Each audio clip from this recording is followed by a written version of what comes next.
Hello hello and hi everyone. कैसे हैं आप सभी? आई होप कि आप बहुत अच्छे होंगे। तो आज का आपका टॉपिक है एमएससी फाइनल ईयर का एडवांस क्वांटम मैकेनिक्स की स्कैटरिंग थ्योरी नाम की यूनिट का और लेक्चर नंबर 7 और टॉपिक क्या है भाई आपका ड्रैग डेल्टा पोटेंशियल। क्लियर है? तो ड्रैग डेल्टा पोटेंशियल को आज हम यहाँ पर देखने वाले हैं। देखिए, सबसे पहले हम ड्रैग डेल्टा पोटेंशियल को क्या करते हैं भाई, पहले डिफाइन करते हैं फंक्शन के रूप में। तो देखो क्या करते हैं, let us consider drag delta potential as target potential. It's like rigid और हार्ड स्फेरिकल सेल पोटेंशियल। तो हार्ड स्फेरिकल सेल पोटेंशियल के लिए हम डिपेंड करते हैं और वो function u is the function of r equal to gamma into tail is the function of r minus का। इक्वेशन नंबर कौन सी डिफाइन कर दी यहाँ पर? फर्स्ट नंबर की। ठीक है, यहाँ पर ये ग्राफ बना रखा है हमने और ये ड्रैग डेल्टा पोटेंशियल के लिए ही है। तो देखो u is the function of r और यहाँ पर ये r दे रखा है, ये रीजन फर्स्ट है, ये रीजन सेकंड है और ये a का क्या है भाई, पीक वैल्यू है। समझ में आई बात? आगे की ओर देखो, तो पार्शियल वेव मेथड को इसके अंदर हम यहाँ पर यूज करने वाले हैं। तो पार्शियल वेव मेथड को यूज करेंगे तो हमें यहाँ पर पार्शियल वेव मेथड के अंदर ये कहते हैं कि एस वेव स्केटरिंग होती है कहाँ पर, एट लो एनर्जी के ऊपर। तो इसको कह देते हैं let consider at low energy scattering then S wave scattering is dominant. तो एस वेव स्केटरिंग डोमिनेंट होती है तो एल इक्वल टू क्या आ जाता है भाई, जीरो आ जाता है। तो इस टर्म के इक्वल टू क्या आ जाएगा, जीरो आ जाएगा। तो यहाँ पर सिग्मा इक्वल टू क्या बन जाएगा, four pi upon a square. और समीशन हट जाता है तो यहाँ पर क्या आ जाता है भाई, साइन स्क्वायर डेल एल आ जाता है। क्लियर? अब मैं ये कह देता हूँ कि आपका साइन स्क्वायर डेल एल बहुत छोटा है तो यहाँ पर क्या आ जाता है भाई, साइन स्क्वायर डेल आ जाता है, यानी इस टाइम का इक्वल टू। तो सिग्मा इक्वल टू क्या बन जाएगा, four pi upon a square into del note square. ये इक्वेशन बन जाती है हमारे पास में। क्लियर है? तो देखो हमने यही कर रखा है, for l equal to zero पर एस वेव स्कैटरिंग होती है या फिर डोमिनेंट होती है, एस वेव स्कैटरिंग होकर डोमिनेंट होती है। तो sigma equal to four pi upon k square into sine square del l. Sine square del l बहुत छोटा, sorry sine square del not है यहाँ पर ये, ठीक है। साइन स्क्वायर डेल नोट बहुत छोटा है तो यहाँ पर ये किसके इक्वल हो जाएगा, डेल नोट के, डेल नोट स्क्वायर के इक्वल हो जाएगा। देन हम इसके अंदर ये वैल्यू पुट कर देंगे, इक्वेशन नंबर कौन सी बना देंगे, सेकंड नंबर की बना देंगे। क्लियर? आगे की ओर देखो, तो हम इसके अंदर आगे क्या यूज करेंगे, टाइम इंडिपेंडेंट श्रोडिंगर इक्वेशन को यूज करेंगे। तो टाइम इंडिपेंडेंट श्रोडिंगर इक्वेशन को यूज करेंगे तो ये क्या कहती है भाई, curly square u upon curly r square plus का 2m अपॉन एच का टी स्क्वायर ई माइनस का v is the function of r और u is the function of are equal to zero. Region first की बात करते हैं, ए greater than R है और V is the function of are equal to zero है। Region first के अंदर देख सकते हैं आप, क्या रीजन फर्स्ट, ये रीजन फर्स्ट। तो देखो आगे देखते हैं इसके अंदर, तो इस इक्वेशन को सोल्व करते हैं तो v is the function of r है, इसके इक्वल टू क्या हो जाता है, जीरो हो जाता है। तो curly square u upon curly r square ये लिख दिया प्लस का 2m को अंदर मल्टीप्लाई कर, इसके अंदर इसको मल्टीप्लाई किया तो 2m e अपॉन h का square into u। First region की बात कर रहे हैं तो रीजन फर्स्ट के अंदर u फर्स्ट आ गया इक्वल टू जीरो।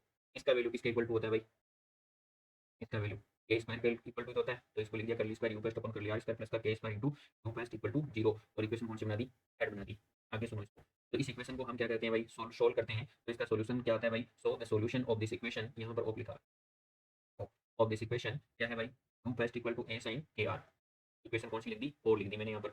अब इसी प्रकार से time independent Schrodinger equation use करेंगे किसके लिए, रीजन सेकंड के लिए, इस रीजन के लिए, इस रीजन के लिए बात करेंगे हम यहाँ पर। क्लियर है? तो देखो, तो हम यहाँ पर टाइम इंडिपेंडेंट श्रोडिंगर इक्वेशन के बारे में ये इतना यहाँ पर जो लिखा है वो हम दोबारा नहीं लिखेंगे और यहाँ पर इसलिए नहीं लिखेंगे कि फिर ये डेरिवेशन बहुत बड़ा हो जाएगा। तो हम डायरेक्टली इसका सोल्यूशन लिखेंगे सिमिलरली लगाकर, similarly in region second solution. तो इसका जो time independent Schrodinger equation use करके हम इसका जो सॉल्यूशन लिखते हैं वो पार्शियल वेव मेथड से लिखते हैं। तो पार्शियल वेव मेथड से इस रीजन सेकंड के लिए जो सॉल्यूशन आता है वो सॉल्यूशन क्या आता है, u second equal to b sine के a sorry k r plus का del naught equal, sorry equation कौन सी बना दी मैंने, फिफ्थ नंबर की बना दी, u second equal to k sorry b sine k r plus का डेल नोट, ये इक्वेशन बना दी। क्लियर? आगे देखो, इस इक्वेशन को हम आगे की ओर किस, इन दोनों इक्वेशन से हम क्या कहते हैं आगे की ओर, ये कहते हैं कि at r equal to a, r equal to a के ऊपर wave function is continuous by its derivative not due to Dirac delta potential. Dirac delta potential के अंदर क्या नहीं करता है भाई, ये वेरी नहीं करता है। या फिर हम कह सकते हैं कि आर इक्वल टू ए के ऊपर वेव फंक्शन क्या है, कॉन्टिन्यूअस है, तो ड्रैग डेल्टा पोटेंशियल के लिए इसका डेरिवेटिव है वो पॉसिबल नहीं है। क्लियर है? तो देखो अंदर इसको मैं 1 मिनट, तो देखो हम आगे की ओर इसके अंदर कोई भी प्रकार की लॉग एंटी लॉग वाला फंक्शन भी यूज नहीं करेंगे और डायरेक्टली कोई दूसरा फंक्शन भी यूज नहीं करेंगे। सीधा एक ही सिंपल भाषा के अंदर इस डेरिवेशन को इस प्रकार से यूज करेंगे और डायरेक्टली ये कह देंगे u first r equal to a और u second r equal to a, क्योंकि एस वे आपका सॉरी आपका वेव फंक्शन क्या है, कॉन्टिन्यूअस है, कॉन्टिन्यूअस वेव फंक्शन है तो आपका ड्रैग डेल्टा पोटेंशियल के अंदर ये पॉसिबल नहीं है। क्लियर है? तो देखो इस इक्वेशन के अंदर हम पुट कर देते हैं वैल्यू कहाँ से, फोर्थ नंबर से और फिफ्थ नंबर। ठीक है? आगे सुनो, तो वैल्यू पुट करते हैं तो के सॉरी ए साइन के ए इक्वल टू बी साइन के ए प्लस का के नोट, इक्वेशन नंबर कौन सी आ गई, सिक्स आ गई। अगेन हम यहाँ पर श्रोडिंगर इक्वेशन को यूज करेंगे, टाइम इंडिपेंडेंट श्रोडिंगर इक्वेशन को यूज करेंगे। तो टाइम इंडिपेंडेंट श्रोडिंगर इक्वेशन क्या कहती है, curly square u upon curly r square plus का 2m upon h cut square minus का 2m e upon h cut square into u is the function of r लिखना है इसको आपको यहाँ पर, इनटू यहाँ पर भी u is the function of r लिखना है। समझ में आ गई बात? ठीक है, इसको आगे की ओर मैंने मल्टीप्लाई करके डायरेक्टली लिख दिया। समझ में आ गई? तो हम आगे की ओर सोल्व करके लिखते हैं तो इक्वल टू क्या आ जाता है भाई, यहाँ पर जीरो आ जाता है। तो देखो नाउ हम कहेंगे curly square u upon curly r square plus का, इसका वैल्यू किसके इक्वल टू होता है, ए स्क्वायर के इक्वल टू होता है, इनटू क्या लिख दिया भाई मैंने यहाँ पर, मैंने लिख दिया u is the function of are equal to, इसको उधर की ओर ले जाते हैं तो माइनस का प्लस का हो जाएगा 2m अपॉन h का स्क्वायर। और यहाँ पर इस v का वैल्यू किसके इक्वल टू है, u is the v is the function of r equal to v, और ये किसके इक्वल टू है भाई आपका, गामा डेल आर माइनस का ए के इक्वल टू है, ये वैल्यू है। कहाँ से कहा है मैंने, कहाँ से कहा है, फ्रॉम इक्वेशन नंबर कौन सी, फर्स्ट से। समझ में आ गई ना बात, ये वहाँ पर लिखा है। और इसको मैंने क्या लिख दिया भाई, u is the function of r लिख दिया। समझ में आ गई बात। आगे की ओर इस इक्वेशन को सोल्व करते हैं। तो इस इक्वेशन को सोल्व करने के लिए हमको कुछ लिमिट को यूज करना पड़ेगा, और लिमिट को यूज करने के लिए हमारे पास में लिमिट क्या रहने वाली है, ए माइनस का एप्सिलॉन से ए प्लस का एप्सिलॉन, और एप्सिलॉन टेंड्स टू क्या है भाई, जीरो है। इस लिमिट को यूज करते हुए हम इस इक्वेशन का दोनों तरफ क्या कर देते हैं, इंटीग्रेशन कर देते हैं। तो क्या मैंने क्या कहा है, now integrating both side from a minus का एप्सिलॉन टू ए प्लस का epsilon with epsilon tends to क्या है भाई, यहाँ पर जीरो है। तो इसका इंटीग्रेशन करते हैं, ए माइनस का एप्सिलॉन से ए प्लस का एप्सिलॉन, करली square u upon curly are square D R के रेस्पेक्ट में इसका इंटीग्रेशन करते हैं। तो क्या आता है आगे की ओर, प्लस 2 अपॉन एच का T square integration u is the function of r into d r equal to, क्या लिख दिया भाई मैंने, इसका के का वैल्यू रखा है यहाँ पर, ये देखिए ना। इसके अंदर क्या लिख दिया, 2m गामा अपॉन एच का T square integration a minus का एप्सिलॉन से ए प्लस का एप्सिलॉन डेल आर माइनस का a u is the function of r into d r. Clear है। ये क्या है भाई, आपका एक कॉन्टिन्यूस फंक्शन है। कॉन्टिन्यूस फंक्शन का इंटीग्रेशन क्या होता है भाई, जीरो होता है। तो इसका इंटीग्रेशन क्या लिख दिया मैंने, जीरो। ये इंटीग्रेशन है वो हमने एमएससी प्रीवियस के अंदर आपका एडवांस सॉरी क्वांटम मैकेनिक्स के अंदर हमने पढ़ा था, और इसका इंटीग्रेशन होता है वो क्या होता है, u is the function of a होता है। ठीक है। आगे की ओर देखना, हम इसको सोल्व करेंगे तो क्या आता है हमारे पास में, इस इक्वेशन के अंदर क्या आता है। तो देखो हमने इसके अंदर सोल्व करना है, तो देखिए क्या आ जाता है। इसके अंदर ये स्क्वायर है, तो स्क्वायर है तो इसका इंटीग्रेशन करें तो एक स्क्वायर की एक पावर कम हो जाता है, तो कर लिया ओपन कर लिया, लिमिट रख देते हैं ए माइनस का एप्सिलॉन से ए प्लस का एप्सिलॉन, प्लस का इसका इंटीग्रेशन क्या हो गया था, zero equal to 2m gamma upon h का square u is the function of a आ गया था। क्लियर है। लिमिट अप्लाई कर देते हैं, एप्सिलॉन टेंड्स टू जीरो, कर लिया ओपन कर लिया, ए प्लस का एप्सिलॉन माइनस का लिमिट रख देते हैं, तो कर ली ओपन कर लिया, ए माइनस का epsilon equal to 2m gamma upon h का square u is the function of a रख दिया। समझ में आ गई बात। आगे की ओर देखते हैं। इसको ये फंक्शन है वो कहाँ पर वेरी करता है भाई, या फिर ये डेरिवेटिव कहाँ पर वेरी करता है, सेकंड रीजन के अंदर, और ये कहाँ पर, फर्स्ट रीजन के अंदर। ठीक है ना। इसके कारण तो देखो यहाँ पर हम कह देते हैं कि curly u second upon curly r, r equal to क्या है, ए माइनस का curly u first upon curly r, r equal to a equal to 2m gamma upon h का स्क्वायर ए sin के आ जाता है। समझ में आ गई। क्यों, क्योंकि ये इसके अंदर u is the function of a equal to u first, और यू फर्स्ट का वैल्यू क्या है भाई, ए sin के ए। ठीक है। कहाँ से कहा है मैंने भाई इसको, इक्वेशन नंबर पीछे की ओर, कौन सी इक्वेशन नंबर पीछे हमने देखा था, ये इक्वेशन भाई, ये इक्वेशन भाई, इक्वेशन नंबर 4 से कहा है मैंने इसको, फ्रॉम यहाँ पर ये कह देता हूँ, फ्रॉम इक्वेशन कौन सी है भाई, फोर्थ। समझ में आ गई बात। तो मैंने इसका ये वैल्यू लिख दिया, पुट वैल्यू फ्रॉम इक्वेशन 6। तो इसके अंदर ये वैल्यू 6 से पुट कर देते हैं, तो इसको करली को किसके अंदर कन्वर्ट कर देते हैं, डेरिवेटिव के अंदर। तो d upon d r b sine के ए प्लस का del naught r equal to a minus का डी अपॉन डी आर। ठीक है। ए साइन के ए इक्वल ए साइन के ए, और आर इक्वल टू क्या है भाई, ए, और ये है वैसा का वैसा लिख देते हैं, 2m गामा अपॉन h का स्क्वायर इनटू ए साइन के ए लिख देते हैं।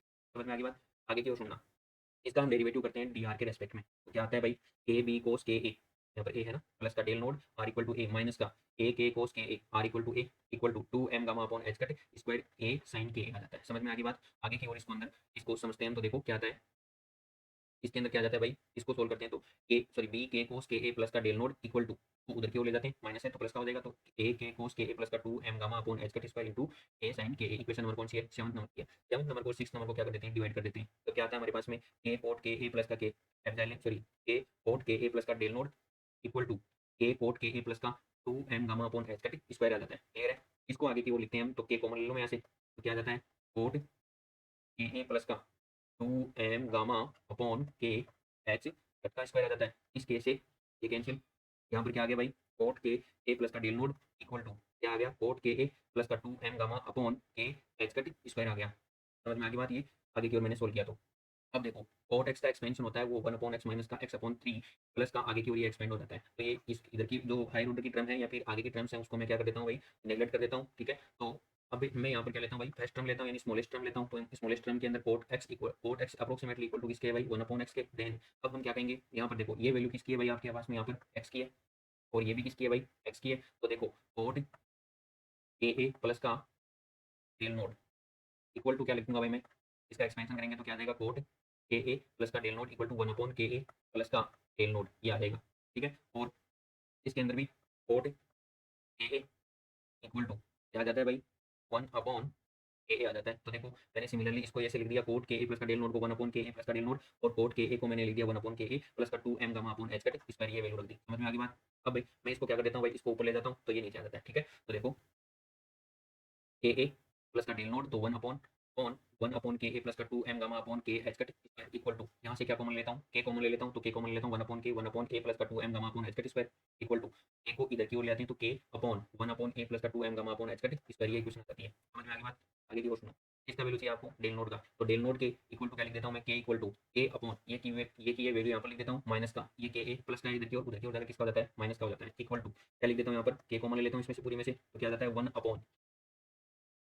अपॉन ए प्लस का 2m gamma upon h cut square, ये वैल्यू माइनस ये आ जाता है आप, ठीक है, यहाँ पर ए लिख दिया मैंने। इसका पूरे का मैंने क्या ले लेना है भाई, एलसीएम ले लेना है, तो क्या आ जाता है देखो 1 अपॉन ए प्लस का 2m gamma upon h cut square, तो देखो इसको इसके अंदर डिवाइड कर देते हैं तो 1 आ जाता है, तो ये 1 लिख दिया, माइनस ये वाला माइनस लिख दिया यहाँ पर, ठीक है।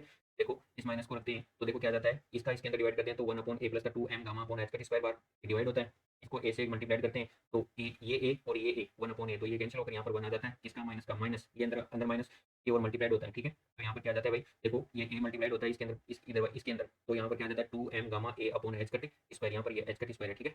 आगे की ओर देखो ये माइनस से ये प्लस वाला कर जाता है, तो क्या आ जाता है यहाँ पर, ए को अंदर ले आओ तो माइनस का 2m गामा के ए, ठीक है, और upon h cut square upon 1 upon a plus का 2m gamma upon h cut square. Clear है, यहाँ तक बात समझ में आ गई होगी आपको।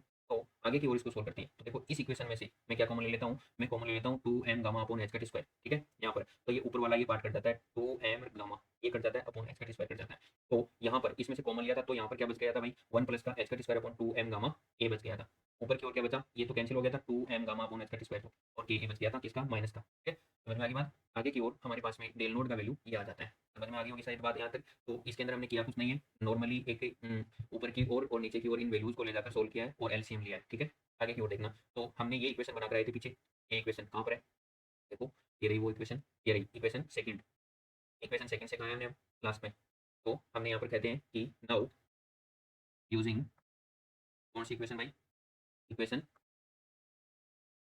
सेकंड, ये कह देते हैं sigma equal to 4 pi upon k square into del naught का स्क्वायर है, तो ये डेल नोट स्क्वायर का वैल्यू हमारे पास में यहाँ पर पड़ा है, यानी सॉरी डेल नोट का वैल्यू पड़ा है, तो इसका स्क्वायर कर देते हैं, तो sigma equal to 4 pi upon k square, ये क्या आ जाता है भाई, माइनस का स्क्वायर होता है तो क्या आ जाता है प्लस, और के का स्क्वायर के, और ए स्क्वायर अपॉन 1 प्लस का h square upon 2m gamma a का क्या आ जाता है भाई होल स्क्वायर, ये इक्वेशन आ जाती है।